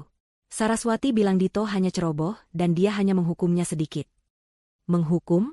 Dengan mengunci anak kecil di tempat gelap dan melukainya? Apa itu yang Mas Arjuna ajarkan pada anakmu? Apa Mas Arjuna tidak merasa bertanggung jawab atas apa yang terjadi pada Dito?" Kania tak memberi ampun. Ia tahu Arjuna memiliki rasa bersalah yang terpendam, dan inilah saatnya untuk menggalinya. Aku akan bicara pada Saraswati. Ini pasti salah paham." Suara Arjuna terdengar melemah. "Salah paham?" Kania tertawa sinis. Mas Arjuna selalu membela Saraswati, bahkan ketika Dito jelas-jelas menderita. Mas Arjuna tidak melihat betapa traumanya Dito. Mas Arjuna tidak melihat air mata Dito. Selama ini, Mas Arjuna terlalu sibuk dengan kehidupan barumu yang mewah, hingga melupakan anak kandungmu sendiri. Dan sekarang, setelah istrimu terpojok, baru Mas Arjuna sibuk mencari tahu. Arjuna terdiam, tak mampu membantah. Kania bisa merasakan amarahnya mereda, tergantikan oleh rasa bersalah yang menggerogoti. "Maya, Kania, aku minta maaf. Aku memang terlalu percaya pada Saraswati. Aku tidak tahu dia bisa sekejam itu." Suara Arjuna terdengar tulus, putus asa. "Maaf saja tidak cukup, Mas Arjuna. Dito sudah menderita. Dan semua yang terjadi pada Saraswati sekarang, itu adalah konsekuensi dari perbuatannya. Saya tidak akan mundur. Dia harus membayar semua perbuatannya pada Dito." Kania berkata dengan tegas. "Tapi, ini terlalu jauh, Kania. Kau menghancurkan hidupnya. Dia bisa kehilangan semuanya." Arjuna mencoba menengahi, membela istrinya, meski nada suaranya sudah berbeda. Apa yang dia lakukan pada Dito tidak kalah parah, Mas Arjuna. Dia menghancurkan mental anak saya. Anak kecil yang tidak berdaya. Apakah Mas Arjuna pikir kehancuran materi lebih buruk daripada kehancuran jiwa seorang anak? Kania melontarkan pertanyaan retoris yang menghantam telak. Aku akan bicara dengan Saraswati. Aku akan memaksanya meminta maaf pada Dito, dan padamu. Aku akan memastikan dia tidak akan pernah lagi mendekati Dito. Arjuna terdengar bersungguh-sungguh. Sudah terlambat, Mas Arjuna. Permintaan maaf tidak akan menghapus bekas luka itu. Dan saya tidak ingin Saraswati mendekati Dito lagi. Tidak akan pernah. Kania mengakhiri panggilan itu, meninggalkan Arjuna dalam keheningan yang penuh penyesalan. Ia tahu, percakapan ini akan menghancurkan pernikahan Arjuna dan Saraswati. Arjuna akan mulai melihat Saraswati dengan mata berbeda, dan rasa bersalahnya terhadap Dito akan menjadi racun yang menggerogoti hubungannya. Malam itu, di rumah mewah Arjuna dan Saraswati, badai sesungguhnya pecah. Arjuna tiba di rumah dengan wajah tegang, langsung menemui Saraswati yang sedang menangis terseduh-seduh di sofa, dikelilingi koran-koran dengan berita tentang dirinya. Saraswati, ada yang harus kita bicarakan, kata Arjuna dingin, tidak ada lagi kelembutan di suaranya. Saraswati mendongak, matanya sembab. Mas, kau sudah tahu? Ini semua fitnah. Aku tidak melakukan itu. Fitnah? Arjuna membanting ponselnya di atas meja, menampilkan foto memar di tangan Dito yang dikirim Kania. Bagaimana dengan ini? Dan soal kau mengunci Dito di gudang? Kenapa kau tidak pernah menceritakannya padaku? Wajah Saraswati memucat pasi. Ia tak bisa berkata-kata. Rahasia tergelapnya, yang selama ini ia sembunyikan dari Arjuna, kini terbongkar. Aku hanya ingin mendisiplinkannya, Mas. Dito bandel. Dia memecahkan vas kesayanganku. Saraswati mencoba membela diri. Mendisiplinkan? Dengan menyiksa anak kecil? Saraswati, Dito itu anakku, putraku. Bagaimana bisa kau begitu kejam? Arjuna berteriak, amarahnya meledak. Ia akhirnya melihat sisi gelap Saraswati yang selama ini buta ia bela. Saraswati mundur selangkah, terkejut dengan ledakan emosi Arjuna. Kau percaya pada Kania daripada aku? Istrimu sendiri? Kania tidak mungkin berbohong soal ini. Dito ketakutan setiap kali pulang darimu. Dan sekarang, aku melihat semua bukti di media. Plagiarisme, masalah finansial, itu semua perbuatanmu. Kau sudah menghancurkan segalamu. Saraswati, kau juga menghancurkan nama baikku. Pertengkaran itu berlangsung hingga larut malam. Suara-suara pecahan barang terdengar dari dalam rumah mewah itu. Arjuna yang dulu pasif, kini berubah menjadi singa yang marah, melihat istrinya dengan mata yang penuh kebencian. Ia merasa bodoh, telah dibutakan oleh pesona dan kebohongan Saraswati. Aku tidak bisa terus seperti ini denganmu, Saraswati, kata Arjuna akhirnya, suaranya serak namun tegas. Aku tidak bisa mempercayaimu lagi. Aku tidak bisa hidup dengan wanita yang tega menyakiti anakku sendiri. Saraswati menangis histeris, memohon, mencoba meraih tangan Arjuna. Tidak, Mas, jangan. Aku minta maaf. Aku menyesal. Aku tidak akan mengulangnya lagi. Namun, hati Arjuna sudah terlanjur beku. Ia sudah melihat kehancuran yang diciptakan Saraswati, dan yang paling parah, ia melihat bagaimana Saraswati melukai putranya. Kata-kata Kania terngiang di benaknya, maaf saja tidak cukup. Aku akan menceraikanmu, Saraswati, ujar Arjuna dingin. Kata-kata itu meluncur dengan pasti, tanpa keraguan. Aku tidak bisa lagi hidup bersamamu. Wajah Saraswati memucat. Cerai? Kehilangan Arjuna? Sumber kekayaan dan koneksinya? Ini adalah pukulan yang lebih telak dari semua skandal di media. Tidak. Mas, jangan lakukan ini. Aku tidak punya siapa-siapa lagi. Saraswati memohon, berlutut di kaki Arjuna. Itu konsekuensinya, Saraswati. Kau telah menuai apa yang kau tanam. Arjuna telah pergi. Pintu rumah mewah itu tertutup di belakangnya, meninggalkan Saraswati sendirian dalam kegelapan yang pekat. Suara tangisnya yang tadinya meraung, kini mereda menjadi isakan pilu yang memilukan. Ruang tamu berantakan, cacayan pecahan vas dan piring menjadi saksi bisu badai yang baru saja berlalu. Saraswati bersimpuh di lantai dingin, menatap pantulan dirinya di cermin yang retak. Bukan lagi gambaran wanita anggun yang sempurna. Rambutnya acak-acakan, maskara luntur membasahi pipinya yang kotor oleh air mata, matanya sembab dan bengkak. Ia seperti bangkai yang tersisa dari sebuah pesta pora yang berakhir tragis. Dalam semalam, Saraswati kehilangan segalanya. Pagi menjelang, namun tak ada cahaya bagi Saraswati. Ponselnya terus berdering tanpa henti, namun ia tak sanggup menyentuhnya. Panggilan dari para klien yang membatalkan kontrak, dari manajer bank yang menuntut pelunasan pinjaman, dari media yang haus akan skandal. Bahkan panggilan dari ibunya sendiri, yang kini terdengar jijik dan putus asa. Saraswati, apa yang sudah kau lakukan? Ayahmu sangat marah. Dia bilang, dia tidak akan membantumu lagi. Reputasi keluarga kita hancur karena ulahmu. Saraswati hanya bisa mendengar suara ibunya yang melengking, tanpa daya untuk menjawab. Ia sudah tahu.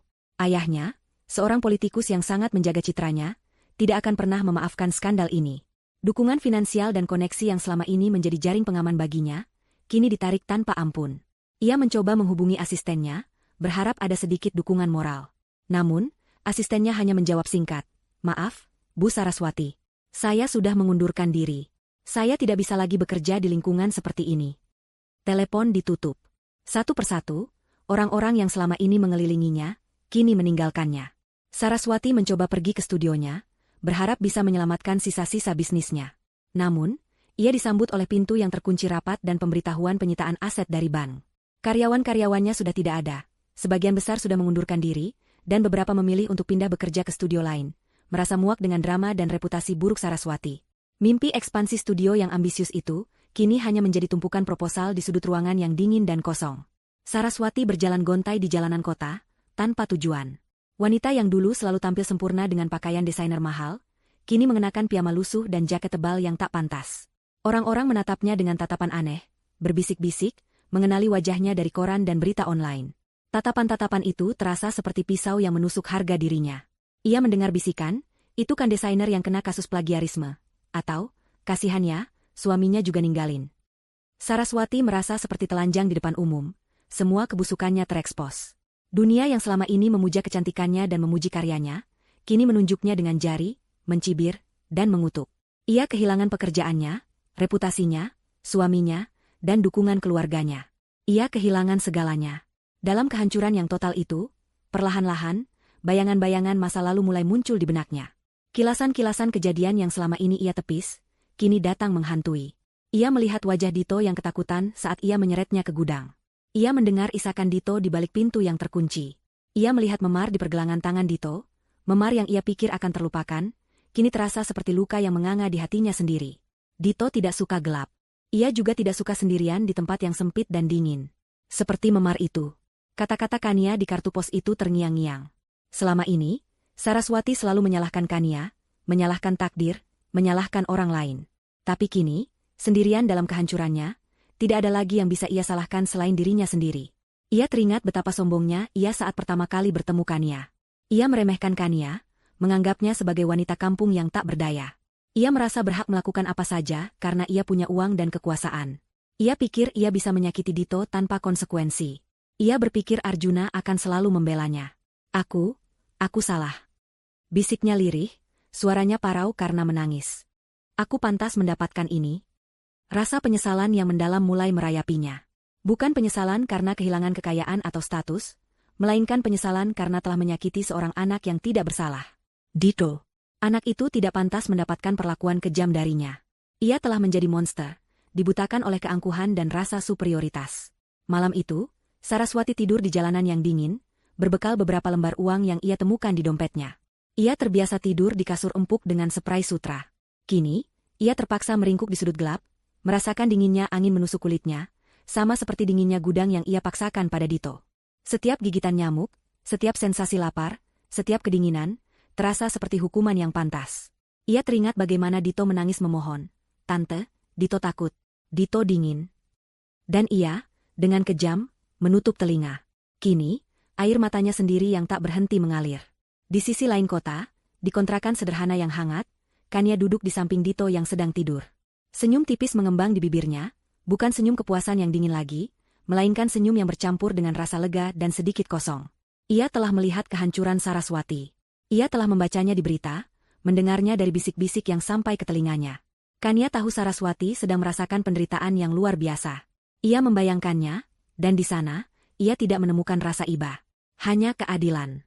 Sebuah keadilan yang kejam, namun setimpal. Saraswati telah menghancurkan anak Kania, dan Kania telah menghancurkan Saraswati. Sebuah lingkaran setan yang kini telah mencapai puncaknya. Namun, di tengah semua ini, Kania merasakan sedikit kekosongan. Tujuan hidupnya selama beberapa bulan terakhir adalah balas dendam. Kini, tujuan itu telah tercapai. Apa selanjutnya? Akankah ia bisa kembali menjadi Kania yang dulu, yang hanya memikirkan Dito dan kebahagiaan sederhana mereka? Atau apakah kegelapan balas dendam ini telah mengubahnya selamanya? Ia memandang Dito, putra kesayangannya. Dia adalah alasan semua ini. Kini Dito bisa tidur tenang, bebas dari ancaman Saraswati. Bebas dari bayangan gudang gelap.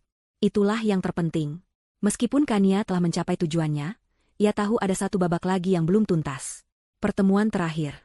Sebuah penutup yang akan menentukan apakah Saraswati benar-benar hancur dan menyesal, atau apakah masih ada sisa-sisa kesombongan di dalamnya. Kania siap untuk itu. Siap untuk melihat wanita yang dulu meremehkannya, kini berlutut di hadapannya. Hujan turun rintik-rintik sore itu, membasahi jalanan dan menambah nuansa kelabu pada suasana hati Saraswati. Sudah 3 hari ia hidup tanpa arah, tidur di emperan toko, merasakan dinginnya malam yang menusuk, dan menahan lapar. Dunia yang dulu bersujud di kakinya kini berpaling, jijik dan menghina. Setiap langkah terasa berat, namun ada satu tujuan yang kini tertanam kuat di benaknya, sebuah dorongan yang lebih kuat dari rasa lapar dan malu, ia harus menemui Kania. Rasa penyesalan yang ia rasakan di bab 9 kini, berubah menjadi kebutuhan mendesak untuk menebus kesalahannya. Bukan karena ia telah kehilangan segalanya, melainkan karena ia akhirnya melihat kebenaran yang kejam, ia telah menyakiti seorang anak tak berdosa. Dito. Wajah polos Dito yang ketakutan, isakannya di gudang gelap, dan memar di tangannya, semua itu menghantuinya tanpa henti. Dengan langkah gontai, Saraswati tiba di depan kontrakan sederhana Kania. Pintu kayu yang kusam itu tampak begitu kontras dengan gerbang rumah mewahnya yang kini disegel. Ia ragu sejenak. Beranikah ia menghadapi wanita yang telah ia hancurkan hidupnya? Wanita yang kini menjadi dalang di balik kehancurannya sendiri? Napasnya tercekat. Dengan tangan gemetar, ia mengetuk pintu pelan. Sekali, 2 kali, 3 kali. Pintu terbuka. Kania berdiri di sana, menatap Saraswati dengan tatapan datar, tanpa emosi. Mata Kania yang biasanya memancarkan kehangatan seorang ibu, kini terasa dingin dan tajam, seperti pisau yang baru diasah. Ia melihat Saraswati yang berdiri di hadapannya. Rambutnya kusut, pakaiannya lusuh, wajahnya kuyu, dengan lingkaran hitam di bawah mata yang cekung. Tak ada lagi aura kemewahan atau kesombongan yang dulu terpancar. Hanya ada gambaran kehancuran total. Saraswati menunduk, tak berani menatap mata Kania. Air matanya kembali tumpah. Kania. Bisiknya, suaranya serak. Kania tidak bergerak, tidak pula mengundang Saraswati masuk. Ia hanya berdiri di ambang pintu, menunggu. Saraswati, yang tidak lagi memiliki martabat yang bisa ia pertahankan, menjatuhkan dirinya berlutut di tanah yang basah oleh rintik hujan. Gaun lusuhnya kotor terkena lumpur, namun ia tak peduli. Ini adalah pengakuan dosa terbesarnya. Kania, aku minta maaf. Ucap Saraswati, isakannya semakin keras. Aku sungguh minta maaf atas semua yang sudah kulakukan pada Dito. Aku benar-benar menyesal. Ia mengangkat wajahnya sedikit, menatap Kania dengan tatapan memohon. Air matanya membasahi pipinya, bercampur dengan rintik hujan. Aku tahu aku tidak pantas dimaafkan. Aku telah berbuat kejam. Aku telah menyakiti Dito. Aku buta, aku sombong, aku pikir aku bisa melakukan apa saja. Kania mendengarkan tanpa ekspresi. Hatinya tidak tersentuh oleh air mata atau penyesalan Saraswati. Ia teringat Dito, meringkuk ketakutan di sudut gudang. Ia teringat memar di tangan mungilnya. Rasa sakit Dito jauh lebih dalam daripada air mata penyesalan yang kini ditunjukkan Saraswati. Kau menyesal? Tanya Kania, suaranya tenang, dingin. Kau menyesal karena kehilangan semuanya, Saraswati? Atau kau menyesal karena telah menyakiti anak yang tidak berdaya? Saraswati tersentak. Ia tahu Kania membaca pikirannya. Tidak, Kania. Aku menyesali perbuatanku pada Dito. Aku benar-benar menyesali itu. Aku tidak tahu mengapa aku bisa sekejam itu. Aku dikuasai ego. Aku terobsesi dengan kesempurnaan dan kekuasaan. Tapi aku tidak pernah membayangkan itu akan menyakiti Dito separah ini. Kau memang tidak membayangkan, kata Kania, suaranya kini mengandung sedikit getir. Karena kau tidak pernah peduli. Kau hanya peduli pada dirimu sendiri. Kau hanya melihat Dito sebagai gangguan, penghalang bagi kebahagiaanmu dengan Arjuna. Kau lupa, Saraswati, dia juga anak dari pria yang kau cintai. Saraswati terisak. Aku tahu, Kania. Aku tahu. Aku sangat bodoh. Aku dibutakan. Aku pantas mendapatkan ini. Aku pantas kehilangan segalanya. Tapi tolong maafkan aku, Kania. Dito juga.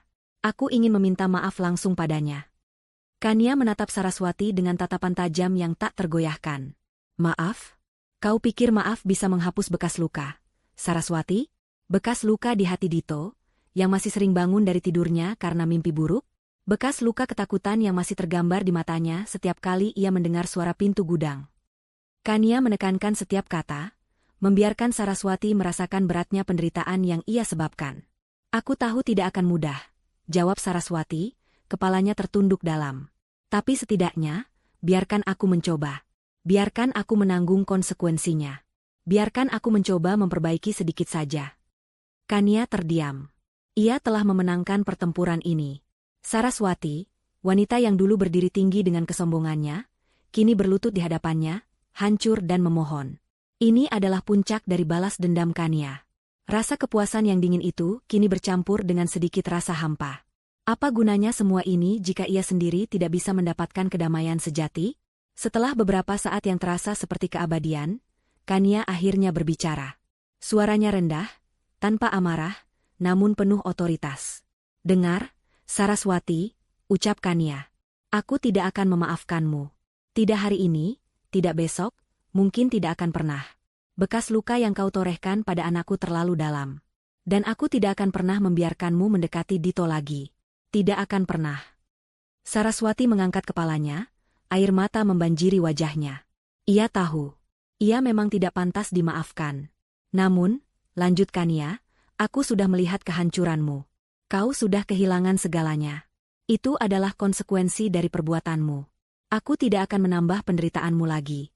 Aku tidak akan lagi melakukan apapun untuk menghancurkanmu, karena kau sudah melakukannya sendiri. Kania menatap Saraswati satu kali lagi. Tatapan yang mengandung campuran kepuasan, lelah, dan rasa kosong. Pergilah, Saraswati.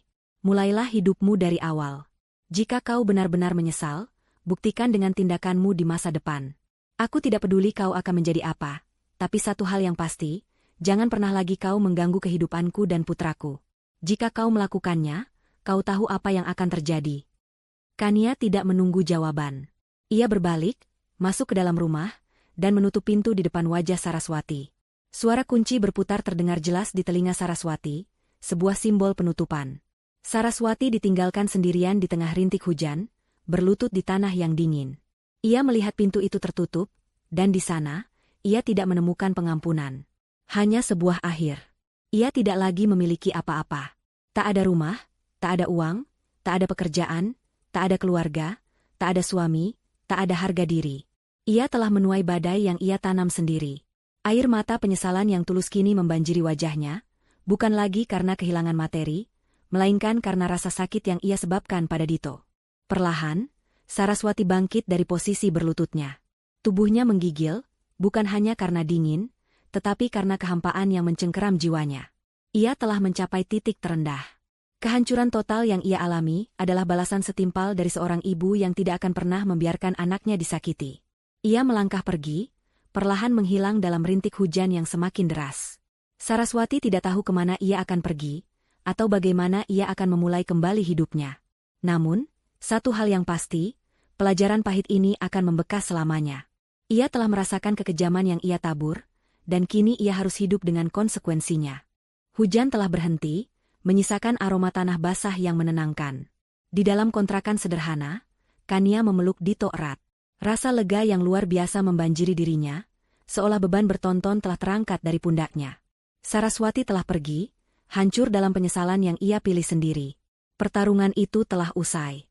Beberapa hari setelah pertemuan terakhir dengan Saraswati, suasana di rumah Kania terasa berbeda. Udara lebih ringan, tawa Dito terdengar lebih lepas, tanpa kerutan cemas di dahinya. Dito, yang sebelumnya sering terbangun dari tidur dengan mimpi buruk atau gelisah setiap kali harus mengunjungi ayahnya, kini tidur lebih nyenyak. Ia tidak lagi menolak ketika Arjuna datang menjemputnya, meskipun hubungan Arjuna dengan Dito masih dalam tahap pemulihan. Kania tahu, luka di hati Dito tidak akan sembuh dalam semalam. Trauma dikunci di gudang gelap itu masih membekas. Namun, tanpa kehadiran Saraswati yang menekan, Dito mulai menunjukkan kemajuan. Ia lebih sering bercerita tentang sekolah, tentang teman-temannya, dan kembali menggambar rumah impiannya dengan warna-warna cerah. Kania sering memeluknya, memastikan Dito tahu ia aman, dicintai, dan tidak akan pernah lagi ada yang menyakitinya. Arjuna, setelah semua drama itu, telah banyak berubah. Perceraiannya dengan Saraswati adalah pukulan telak, tetapi juga sebuah pencerahan. Ia akhirnya melihat kebenaran tentang Saraswati, dan yang lebih penting, ia melihat kesalahannya sendiri dalam mengabaikan dan meragukan Kania serta Dito. Arjuna mulai aktif mengunjungi Dito, tidak hanya di akhir pekan, tetapi juga di hari kerja, sekadar untuk mengantar makanan kesukaan Dito atau menemaninya belajar. Ia tidak lagi membicarakan Saraswati. Seluruh fokusnya kini adalah memperbaiki hubungannya dengan Dito dan juga dengan Kania. Kania, aku minta maaf atas segalanya, kata Arjuna suatu sore, saat ia mengantar Dito pulang. Aku tahu aku telah mengecewakanmu dan Dito. Aku benar-benar menyesal. Kania menatapnya. Ia melihat ketulusan di mata Arjuna. Yang penting sekarang, Dito baik-baik saja. Mas, jawab Kania datar, namun tanpa nada permusuhan. Ia tidak memaafkan Arjuna sepenuhnya, tapi ia juga tidak menyimpan dendam. Hubungan mereka kini berubah menjadi sebatas orang tua yang berbagi tanggung jawab atas anak. Sebuah ikatan yang, ironisnya, terasa lebih sehat daripada sebelumnya. Kania sering merenung. Ia duduk di ambang jendela, memandang bintang-bintang seperti yang sering ia lakukan selama merencanakan balas dendam. Ia telah mencapai tujuannya. Saraswati hancur, dan Dito aman. Namun, apakah ia benar-benar merasa bahagia? Ada kepuasan, ya. Kepuasan seorang ibu yang telah berhasil melindungi anaknya. Namun, di samping kepuasan itu, ada pula rasa kosong yang membayangi. Proses balas dendam telah menguras banyak energi Kania, baik fisik maupun emosional. Ia telah menjelajahi sisi gelap dirinya, menjadi seorang arsitek kehancuran. Apakah aku menyesal? Bisiknya pada dirinya sendiri suatu malam. Penyesalan karena telah melindungi Dito? Tidak. Tidak akan pernah. Penyesalan karena telah melakukan hal-hal yang tidak terpuji, bahkan melanggar batas etika demi balas dendam? Mungkin sedikit. Kania merasa telah terperosok ke dalam kegelapan. Ia telah menjadi seseorang yang tidak pernah ia bayangkan. Namun, ia melakukan itu semua demi anaknya. Kania menyadari bahwa balas dendam, meskipun memuaskan, adalah pedang bermata dua. Ia telah melukai Saraswati, tetapi proses itu juga meninggalkan bekas di jiwanya. Ia tidak lagi melihat dunia dengan cara yang sama. Ia menjadi lebih waspada, lebih sinis, dan sedikit lebih dingin. Senyumnya tidak lagi sepolos dulu. Namun, ia telah belajar pelajaran berharga tentang kekuatan dirinya, tentang sejauh mana cinta seorang ibu bisa mendorong seseorang, dan tentang betapa rapuhnya kebahagiaan yang dibangun di atas kebohongan dan kesombongan. Kania memutuskan untuk fokus membangun kembali hidupnya dan Dito. Ia tidak lagi menghabiskan waktu memikirkan Saraswati atau masa lalu yang pahit. Ia ingin menciptakan masa depan yang cerah, penuh kedamaian, dan kebahagiaan sejati. Ia mulai lebih serius dengan bisnis kue dan jahitannya. Dengan semangat baru, Kania belajar strategi pemasaran daring sederhana, memanfaatkan media sosial untuk mempromosikan produknya. Kualitas kuenya yang lezat dan jahitannya yang rapi mulai dikenal dari mulut ke mulut. Perlahan tapi pasti, pesanannya meningkat. Kania bahkan mulai bisa menyewa seorang asisten paruh waktu untuk membantunya. Keuangan mereka mulai stabil. Kania tidak lagi harus bekerja serabutan. Ia bisa menabung sedikit demi sedikit, memikirkan untuk pindah ke rumah yang lebih baik, dengan kamar yang lebih luas untuk Dito. Dito, yang kini tidak lagi merasakan tekanan atau ketakutan, mulai menunjukkan bakat terpendamnya. Ia sangat menyukai menggambar dan mewarnai. Suatu hari, guru Dito memanggil Kania dan mengatakan bahwa gambar-gambar Dito sangat ekspresif dan penuh imajinasi. Kania memutuskan untuk mendaftarkan Dito ke kursus seni sederhana, mengamati putranya tumbuh dan berkembang dengan bahagia. Masa depan terasa lebih cerah. Kania dan Dito sering menghabiskan sore di taman, bermain, membaca buku, atau sekadar menikmati waktu bersama. Kania akan memeluk Dito, merasakan kehangatan tubuh mungilnya, dan di sana, ia menemukan kedamaian sejati yang jauh lebih berharga daripada kepuasan balas dendam. Ia menyadari, pelajaran terbesar dari pengalaman pahit ini bukanlah tentang menghancurkan orang lain, melainkan tentang membangun kembali. Membangun kembali kehidupannya, membangun kembali kepercayaan Dito, dan membangun kembali dirinya sendiri. Kania tidak tahu apa yang terjadi pada Saraswati setelah itu. Ia memilih untuk tidak mencari tahu. Bagi Kania, babak hidup Saraswati telah selesai. Kini, ia hanya ingin fokus pada babak baru dalam hidupnya. Babak yang penuh harapan, kasih sayang, dan kebahagiaan bersama putra tercintanya. Ia telah membuktikan bahwa cinta seorang ibu adalah kekuatan tak terbatas, mampu melindungi, dan bahkan menghancurkan. Namun, yang terpenting, ia telah belajar bahwa kekuatan itu juga bisa digunakan untuk membangun, untuk menyembuhkan, dan untuk menciptakan masa depan yang lebih baik. Di bawah langit sore yang cerah, Kania menggenggam tangan Dito, merasakan kehangatan jemari putranya. Mereka berjalan pulang, menuju rumah sederhana mereka yang kini terasa seperti istana kedamaian. Cerita balas dendam yang kejam itu kini hanyalah bagian dari masa lalu, sebuah babak yang telah ditutup. Babak baru, yang jauh lebih indah, baru saja dimulai.